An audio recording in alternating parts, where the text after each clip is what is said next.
Weekend was a big one for Alaska high school sports, but before we hit the gridiron, let's go for a swim.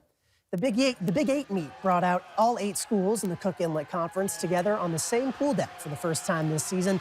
East, West, South, Diamond, Service, Eagle River, Chugiak, and the host team of Bartlett all squaring off in a day-long meet.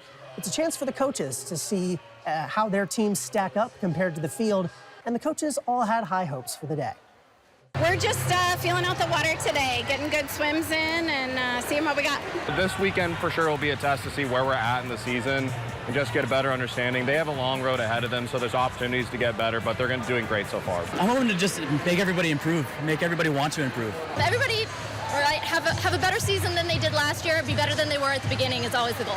Good camaraderie, good sportsmanship, and I'm looking to see them give their all for their event. Just great races, good camaraderie throughout the schools, and seeing a lot of fast swimming, yeah.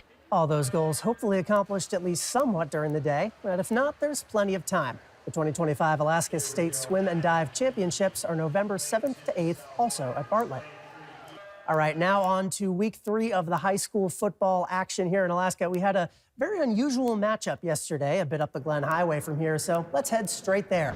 Eagle River on homecoming day, the Wolves playing in front of a packed home crowd against an unusual opponent. From the shores of the Arctic Ocean, it's Barrow continuing its tour of southern Alaska after losing to Homer last week. And Eagle River pulling out the tricks early. It's Michael Roshai taking the direct snap, plowing in to give his team a 6-0 lead. Eagle River not fazed by this unfamiliar matchup, the first time since 2018 they've played. Now here's a good trick play. Try to track the ball on this one.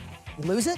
Well, so did I, and that's because Barrow's defense did as well. Running in for free, David Shipley taking that lateral to the house. That would make it 14-0. This would be 35-0 at the half, and eventually a 42-0 win for the Eagle River Wolves, getting back over 500 after losing their opening game. Now let's take a look at the rest of the scores from across the state. Now, lots of interdivision play this weekend, and West Valley, see that score there, within a missed extra point of upsetting the top team in Division 1, while Soldotna shellacking Diamond. The rest of the scores now, Chugiak getting a win down in Cali. Palmer, 40-plus points for the 3rd straight week and another win. And Interior Grappling Academy, shout out to them, showing out in that 9-man challenge. Now let's see where their standings are, starting with D1. Of course, that shocker is Diamond all the way down there. Service and West just barely both staying unbeaten after this week. In Division 2, Soldotna, as usual, a cut above the rest, but Palmer has been on fire since they allowed 78 to the Stars in week 1.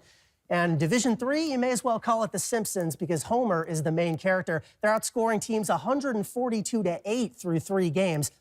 Nobody else even within a game of them since Reddington and Houston were both off. And finally, for our 9-man standing, similar to D3, one team atop everyone else, Seward this time, and the rest trying to catch up. Not pictured, Interior Grappling Academy, not even a member of Alaska high school football, but they're 2-0 against those 9-man schools.